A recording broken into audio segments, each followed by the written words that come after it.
good morning. So ayun na nga guys, ang video for today is about mga Facebook pages para sa business. And syempre guys, paano natin malalaman na legit yung isang page? So ako, para sa akin, ganito lang yan guys.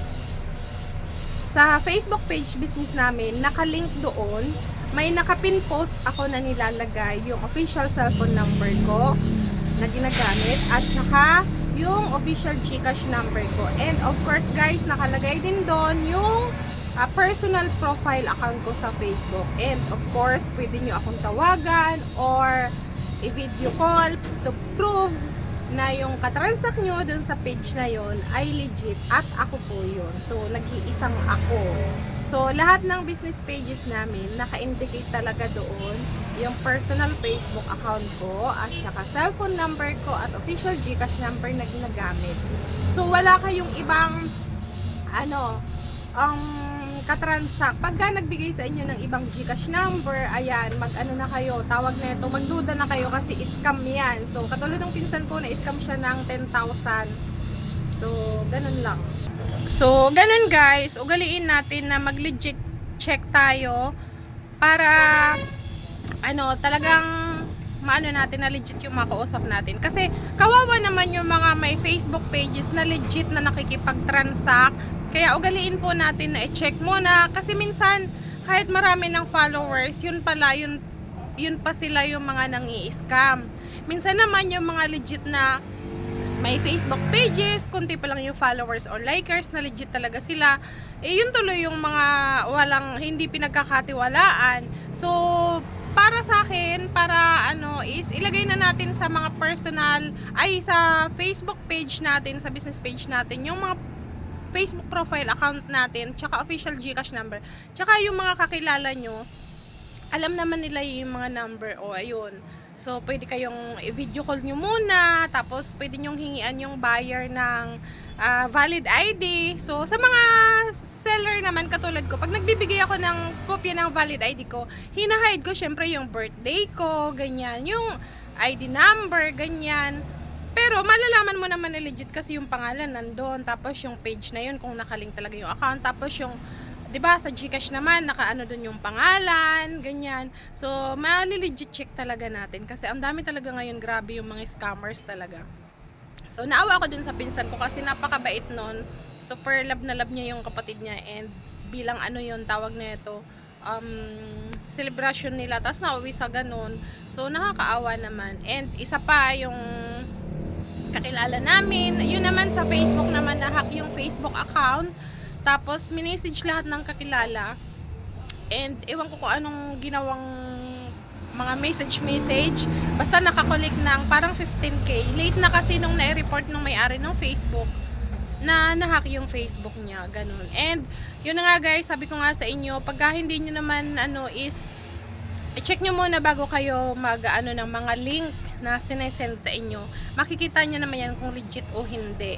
Ganyan. Pero pag yung mga sa message lang na nakalagay na approve na loan mo, pakiclick na lang yung link, na kung magduda ka na kasi lalo kung wala ka naman in-apply ang loan.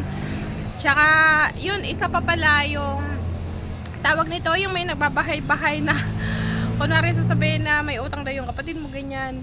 Or basta may information na kailangan. So, ingat-ingat tayo na magbigay ng mga tapos pagdating naman sa mga IDs natin, for example sa ATM card or credit card, yung 'di ba may tatlo yan na number sa likod, pag hiningi na yun, wag niyo ibigay. Tapos yung OTP, wag niyo ibibigay. Pag mga bangko naman kasi, or magbe-verify ka naman sa account mo, mapa-Facebook man yan, mapa-email man yan, magte-text naman yan sa number mo mismo So, pagka nag-login yung account mo, nag-log out, tapos may OTP na sinend sa'yo, wag mo basta i-click muna yun.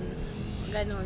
Basta maraming paraan para makaiwas muna tayo. Kasi ako na-scam na rin ako sa GCash ko and sobrang sama ng loob ko nun.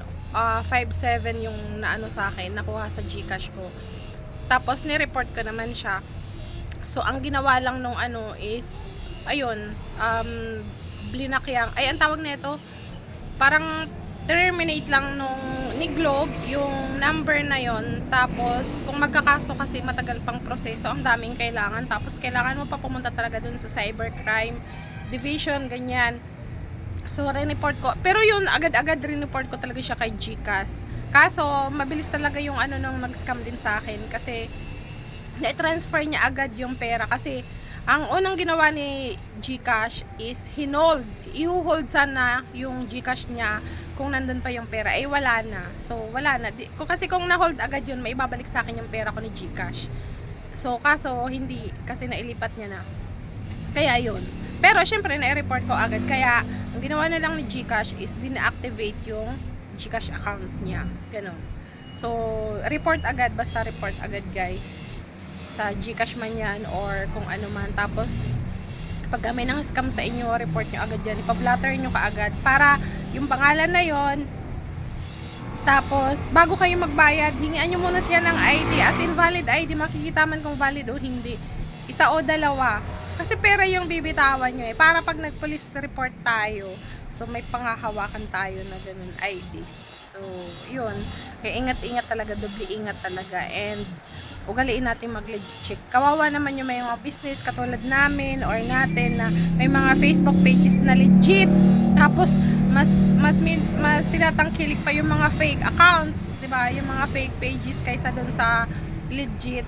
Kaya lagi natin ugaliin. Kaya ako guys, nakapin post talaga sa ano ko, sa mga business pages namin yung profile account ko tsaka yung cellphone number ko. Ganun.